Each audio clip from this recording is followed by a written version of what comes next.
All righty, it is that time. It is Friday, and here is another episode of I'd Podcast That.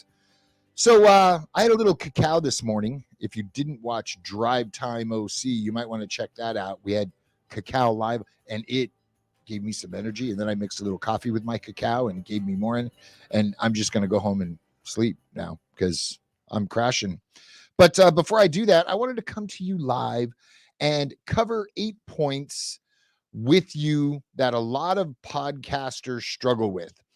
And if you are one of the shows here on Sitch Radio, you might think I'm talking about you, but I'm not only talking about you. So these 8 issues that I'm going to go over pertain to quite a few podcasts, not just the ones we produce here at Sitch Radio, but podcasts that I consume myself. So as some of you might not know, I do listen to podcasts other than the ones I produce. Audio content is the majority of what I listen to. If I'm not in a podcast, I'm listening to an audiobook. I'm just that guy. But first, I want to start off with this quote, and I do not know who said it, but it reads, "You must prepare, plan, and grow, or you might as well prepare and plan to die." Now, that's a little extreme. We're talking about podcasting. Nobody is dying. But I like that thought process. If you're not preparing and planning, then what are you doing? And especially when it comes to podcasting. You know, I coach all of our hosts just 2% better next week than you did this week. 2%, 2%, 2%. And that slow progression towards the ultimate show is awesome because it shows the audience progress. And you're not overwhelmed with, I've got to do these 10 things. No, I only have to do this one thing better this week. And then you can move on to number 2 and number 3 and so forth and so on. But these 8 things, before I get into, I want to quote somebody else. "You must never become too busy sawing to take the time to sharpen the saw." And that is from Dr. Stephen R. Covey, the author of The 7 Habits of Highly Effective People. And habit number 7 is sharpen the saw. And that always resonated with me. And I read this book first back in 1995. And sharpening the saw was so impactful to my life and the way I live my life still. I'm always in a class, whether it be online or at a local JC, or I'm always learning something that is going to help me be a better business owner, a better podcaster, a better producer, a better engineer, a better 2% better. And I've always held that close to my heart. I'm always sharpening the saw. And I would encourage all of you to always sharpen your saw as well. Perfect your skills, self-improvement, whether it be personal life, professional life, just getting to know you better and working on you. Just work on something, work towards progressing something. So with that having been said, let's dive into these 8 things. And I was going to go kind of long form, but I'm going to kind of bullet point and just talk about them. They do not edit what they write. So when I write something that I'm going to read, I like to write it, read it aloud, edit it, read it aloud, edit it, maybe bounce it off a trusted friend or a loved one and get their feedback on what I've written. And most importantly, how it sounds. Some people will write themselves tongue twisters that they cannot say, but they write it. And if they don't read it aloud, they don't even know they've written it until they're live in front of the camera with the lights on them, like I am here right now. So write it, edit it. And when I say edit it, condense it down. You're not adding more content, adding meaning, use fewer words. Edit it down, read it aloud. And we're actually going to talk about that more later. The next thing is they don't rehearse, which again is reading it out loud. But rehearsal also includes gestures and facial expressions and tonality. And am I going to get heartfelt and talk a little softer? Or am I going to get excited and back off the mic? That's part of rehearsal as well. So if you want to convey emotion, then utilize your voice, especially if it's audio only. If it's video, it's a little easier because I can use my body and facial expression. If it's audio only, I have to use pacing and tonality to get that accomplished. The next biggest thing that I think podcasters struggle with, not all, some, nothing pertains to everybody, is following up with guests. I like to do a couple of things. Hey, I'd like you to be a guest on my podcast. If they don't respond, hey, I sent you an email last week. You might have missed it. Would you like to be a guest on my podcast? This is why I think you'd be a great fit. And or when they say, yes, I'd love to be on your podcast. Awesome. I would love to schedule a discovery call with you this date, this time. Does that work? You hammer out that date and time. Then you remind them of that upcoming discovery call. And then you do the discovery call. And before you get off that discovery call, you schedule the actual recording session and or live session for their podcast. And 2 days before that live and or recorded session, you follow up again. Hey, just a reminder, in 2 days, we have a recording session and or a live session. But continue to follow up with your guests. It's just going to take stress off of your plate when somebody doesn't show up. So that's very, very important. And also following up with your guests, and I think we cover this a little later as well, is make it easy for them to share and promote their episode once it releases. I go as far as including artwork that we've used to promote the show. I send them the artwork. I send them the links. I tag them in social posts. I do everything I can to make it easy on them to share that content with their circle of influence on whatever social platform they choose to share it with, is what I meant to say. So follow up with your guests. Failing to plan for unforeseen circumstances. And this is what we just spoke about, the guest that no-shows. What are you going to do? Do you have an evergreen episode that you can put in its place? And for those of you who don't understand the term evergreen, it is something timeless. You don't refer to a specific date and time. It can be released any time of the year, any week of the year, and it still holds value for your audience. That is the easiest way to plan for unforeseen circumstances. Now, another unforeseen circumstance, what if your mic doesn't work? Do you have a backup? What if a cable fails? Do you have a backup? What if cameras are out? Do you have a backup? So in my world, we say one is none and two is one. So building some redundancy into your production equipment and schedule and episodes is paramount, in my opinion. Next on the list, not making it easy for your guests to promote. We covered that. Make it easy for them to share your show, their episode with their circle of influence. It's only going to help grow your show. So it's very, very important. Make it easy for them to include verbiage, suggested hashtags, suggested emojis. I mean, you can go pretty far, but the easier you make it for them to share, the more likely they are to share it. Important.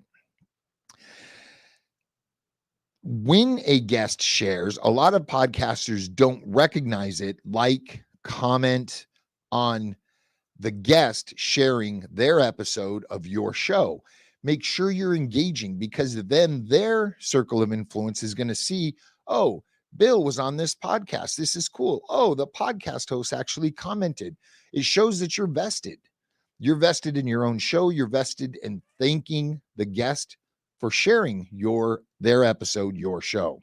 So make sure you follow up with them on social media as well, and like and comment what they wrote about being on your show. I know a lot of podcasters who buy a mic and say it's a USB mic, and they have their cable that plugs into their computer, and they're cool. They're using their webcam. They're using whatever light the room and or ambient light flooding in a window provides, and they're golden. And I think that if you're podcasting seriously and you want to be taken seriously, budget out upgrades to what you have. The built-in web cameras on your laptop, they're not the greatest. Number one, investing a couple $100s in a 1080p camera that's USB that sits right on top of your laptop screen is a step up. And or Maybe you buy a DSLR and some sort of mount to mount that up with an external graphics card so you can plug that into your computer. Step up. Maybe you add some lights. Maybe you add a bounce so that ambient light is coming through the window, hitting the bounce and shining on your bright, smiling face. But think about the things you can slowly upgrade over time. I would never encourage anybody to go buy the biggest, baddest, most expensive anything, especially in the beginning. If you want to get into podcasting, go buy that $70 USB mic, plug it in and get started. But then have a plan to slowly purchase and upgrade the equipment that you're using. And once you've got everything dialed in, then budget and plan redundancy. So if that camera fails, if that light fails, you can just plug in the next and you're still good to go. Very, very important. Don't be that podcaster that's relying on that 480p webcam that's in their 10-year-old laptop. And so many podcasters have a single laptop. Their files are stored on it. They're not backed up to the cloud. Their laptop fails, and they're in massive pain point. So in my opinion, if you're going to try to be that digital nomad, or you're going to try to create digital content on a regular basis for a brick and mortar business and or a digital business, you should have cloud backup. You should have a second machine. You should be able to handle that computer failing. And if you're not, you're only doing yourself and your audience a disservice. So budget and plan to upgrade and improve equipment. And last is back to learn new skills. Sharpen the saw. I like to go back and watch old black and white TV interviews. And for the life of me, I can't recall any of the names. So Dan Rathers is popping into my mind. I don't think he was ever black and white, but in my opinion, the old school TV news interviewers were phenomenal. They pushed hard. They paced and timed their questions. They did a really good job. In today's world, I don't know of an interviewer that is as good as some of these old timers were. But that is something I do to improve my interview skills. I like to listen to other interview podcasts and take pointers. If you're into podcasting, you listen differently. You listen to tonality, pacing, how they handled situations, how they pushed hard, and you're absorbing this knowledge. Well, make note of that knowledge and implement it in your own show. Use it to improve. You're sharpening the saw by consuming. Something else my wife and I did, we went to an improv class. It was local, it was inexpensive, it was a 3-hour workshop, but learning some of the basic fundamentals of improv, yes, and our interview skills, because you can't have dead air. If you've got a 30-minute show to fill and you're asking a question and they're coming back with short answers, yes, and getting them to expound on that more is paramount. Whether you go to a full-blown program or just a 1-hour, 2-hour workshop, that's cool.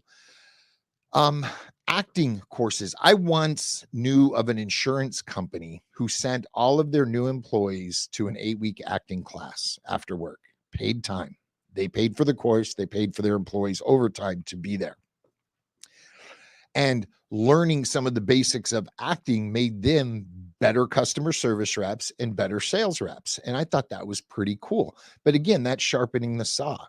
Whether you take a journalism class, you can go to Allison.com, LinkedIn Learning. You can find courses in broadcasting, podcasting, journalism for free. Take advantage of this education. Even if you pull 5 pieces of content out of a 2-hour online course, you pull them out, you work on implementing them into your own show, things will improve. And that is sharpening the saw. So really quick, we're going to run back through these. Edit what you write, rehearse before you go live, follow up with your guests, plan for unforeseen circumstances, make it easy for your guest to promote their show their episode, your show, across their social platforms, rather. Unforeseen circumstances. I totally lost my place. See, unforeseen circumstance. I still have time to fill. Like and comment when your guest shares their episode, your show, across their social platforms. So make sure you check in with their social platforms for the next few days. Paramount, paramount, paramount. Upgrade equipment and learn new skills. Sharpen that saw. I hope these 8 things, look, if you just take one of these 8 things and implement it into your show this month, awesome. Take number 2 next month, number 3 the month after. That's that 2% improvement along the way. If you like what you're hearing here, hit up idpodcastthat.com. It is a mighty network community that we're building of like-minded podcasters who want to improve their podcasting skills. Not necessarily content, but how to be a better host, how to be a better podcaster. Check it out. No cost. It's free. You might dig it. You can also follow us across Instagram, Facebook, and Twitter. And until next week, podcast on. I don't have a cool closing. I need a cool closing. We'll see you Friday.